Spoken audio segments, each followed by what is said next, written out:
At this point, the Commanding General, Philippine Air Force, Lieutenant General Lauro Catalino G. de la Cruz, Armed Forces of the Philippines, will deliver his remarks.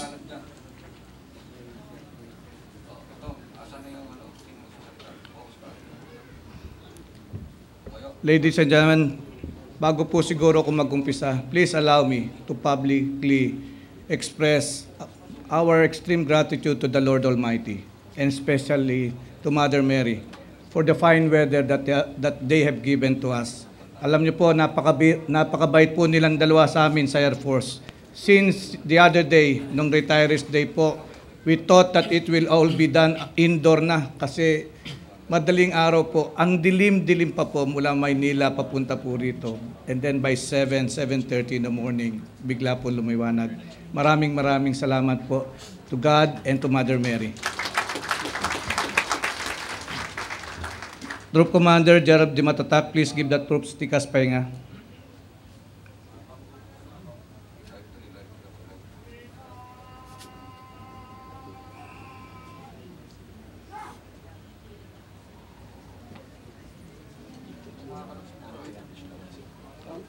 Let me first acknowledge our guest of honor for today, the Honorable Voltaire Tubera Gasmin, and our special guest, Ma'am Rodora Gasmin. Sir, thank you for coming. Our Chief of Staff, Armed Forces of the Philippines, General Jesse D. De Leosa, AFP, and his wife, Ma'am Mary Rose De Leosa.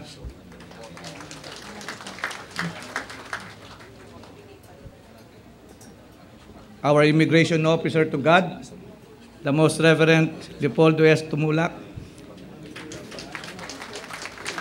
Sir, thank you po very much. Kahit wala pong passport, talagang dumiretso po kami. To the family at the Department of National Defense, may greet the Honorable Honorio S. Ascueta and Ma'am Candy. The Honorable Fernando I. Manalo and Ma'am and wife, Ma'am Dulce. Ma'am, thank you. The local government of Batangas, led by the Honorable Jose Antonio Mark Libisi III, the Vice Governor. Sir, thank you for coming. The Honorable Mark Leandro B. Mendoza, the Congressman of the 4th District of Batangas. Maraming salamat po. The Honorable Danilo M. Sobrano, Mayor of Mataas na Kahoy. And our Barangay Captain from Sico, Lipa City, the Honorable Jeffrey M. Villepando. At syempre po, the Air Force will not be here today without the presence of our previous commanding generals. May I greet them one by one, led by General Parolan and wife, Ma'am Silvia. General Arnulfo G. Asidera Jr., General Benjamin Defensor and Ma'am Meg, General Loben Abadia and Ma'am Jenny, General Jose Reyes and Ma'am Tina, General Pete Kadungog and Ma'am Amji, our guest of honor during the Retirees Day, General Oscar Rabena and Ma'am Josie, and of course, the former Deputy Chief of Staff, General Jaime Ileto, sir. I also greet the widows of our former commanding generals, Ma'am Julie De Leon and Mrs. Amelia La Peña. Ma'am, thank you po for coming. Sila po yung mga nag-i-spoil sa amin nung kami po yung mga kapitan pa. Kaya ini-spoil po namin sila ngayon. May I greet the service commanders present, Vice Admiral Edmond Sita, and the Commandant of the Philippine Coast Guard, the Flag Officer in Command of the Philippine Navy, Vice Admiral Alexander P. Pama, and his wife, Mrs. Carmela Leticia Pama, the Commanding General of the Philippine Army, Lieutenant General Emmanuel T. Bautista, and his wife, Mrs. Ditas Bautista. Other general officers present, members of Foreign Armed Forces Attaché, other local government officials, unit commanders, Air Force Wing Reserve Commanders, Sergeant Majors, the ladies of the Philippine Air Force, both for officers and enlisted men, the enlisted personnel of the Philippine Air Force, ladies and gentlemen, magandang umaga po sa inyong lahat. Today, we stand with pride and joy as we mark another milestone in our continuing saga as a service organization. Through this full dress ceremony, we are observing the 65th founding anniversary of the Philippine Air Force. We are not only commemorating 65 years of gallant service to flag and country by all airmen, but we are also dedicating ourselves to the future, to the next 10 to 15 years, if only to better serve as vanguards of our nation's skies. In welcoming you, I find it fitting, therefore, that we gather here at the Air Education and Training Command, Fernando Air Base, Lipa City, the gateway to military service in our country and main anvil of our pilots in aviation. It is only right today, too, that we not only have personnel and units information, but we shall also have Air Force planes on flyby, which compose of our modest air assets. Matagal-tagal na ring panahon ng dumaan na hindi tayo nakakakita ng flyby, and the aerial passes today symbolizes the power of possibilities which was made possible by our Almighty Father. Thank God the sun is up and shining radiantly today. God has always been generous with His blessings to the Air Force and to the Air Force family. Those planes informations later also represents our collective will and determination to maintain our focus on our primary mission, to return to the basics and to set things right for our organization. And to set things right, we need to primarily show that we are not expanding to become a ground force, rather we are powering up to project air power in service to our country and people. Likewise, the composite flights embodies our untiring zeal and effort to modernize our fleet and to show positive results, not only for the sake of supporting AFP operations, but for the higher value of sustaining the dreams of our young flyers and the next generation. So, for this 65th anniversary, those planes are not incidental. They form our centerpiece. They bear our ideals. They are our rallying points. For the past year, the story of the Philippine Air Force could not be seen and measured to the 23,000 hours we flew alone, nor could it be explained by the almost 5 million pounds of cargoes our different wings bore across Luzon, Visayas, and Mindanao. As a matter of fact, there is more to them that meet the eyes.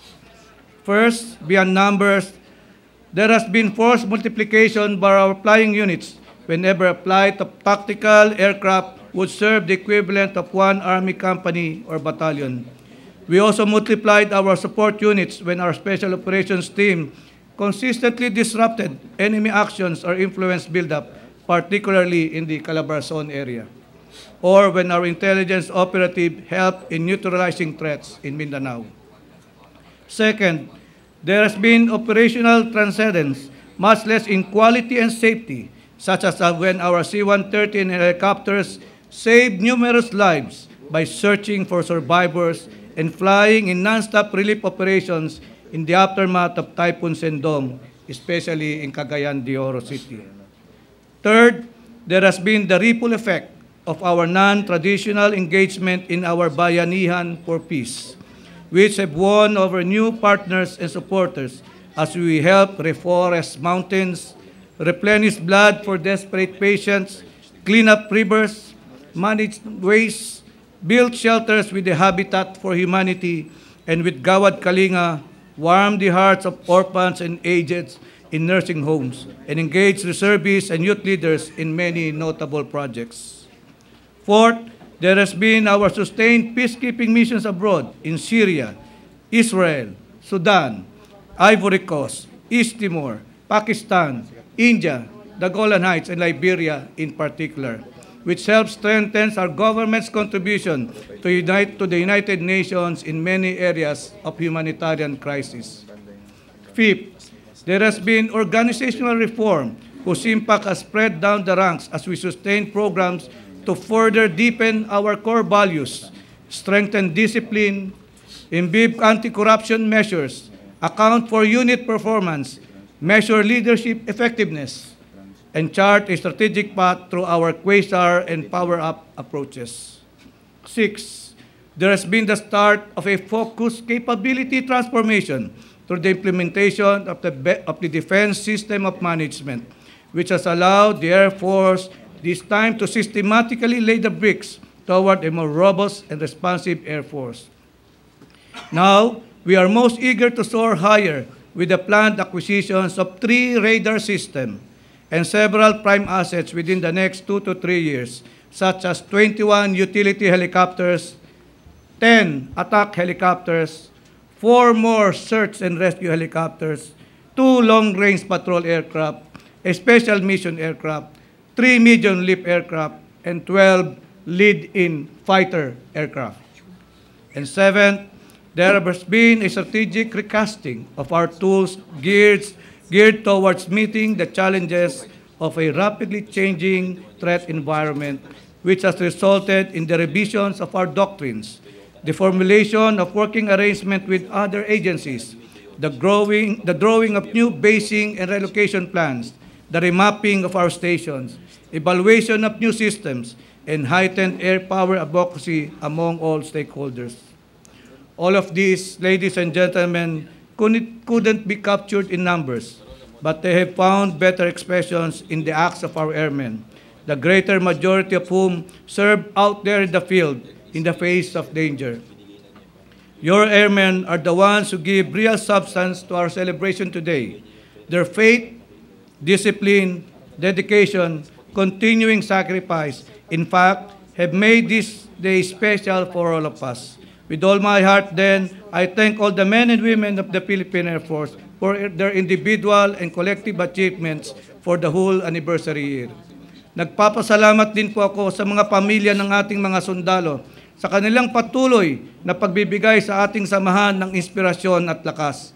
At lalo ako nagpapasalamat sa inyong lahat na mga kaibigan ng Hukbong Himpapawid sa inyong pagdalo sa espesyal na araw na ito. As the Commanding General of the Air Force, I am very thankful for the precious time you are spending with us today, and I wish to express the hope that as we renew our commitment to patriotic service, you, our friends, will remain steadfast in partnership with us in forging our shared path to the future. On this 65th anniversary, I ask that we face this year and the next with a strong heart and a clear head to effect our transformation. My friends, on its 65th year, the Philippine Air Force is your bagwis ng kapayapaan, tagapagtanggol ng kalayaan, your wing of peace, defenders of freedom. It is our team. It is our aim. It is our rallying call. We know that it is your aspiration. Let us therefore join hands in celebration today, as well as recognition of the cord that binds us together, our dreams of our Air Force and admiration of all airmen. In every way and to every extent possible, let us share our time, talents, and treasures so that your Air Force will rise true to its calling, valiant in our first line of defense, invaluable in peace, and valorous in any life-saving mission. With that, I once again welcome you all. Binabati ko po kayong lahat na isang maligayang ika-65 karawan ng ating Hukbong Himpapawid. God bless our Air Force. God bless us all.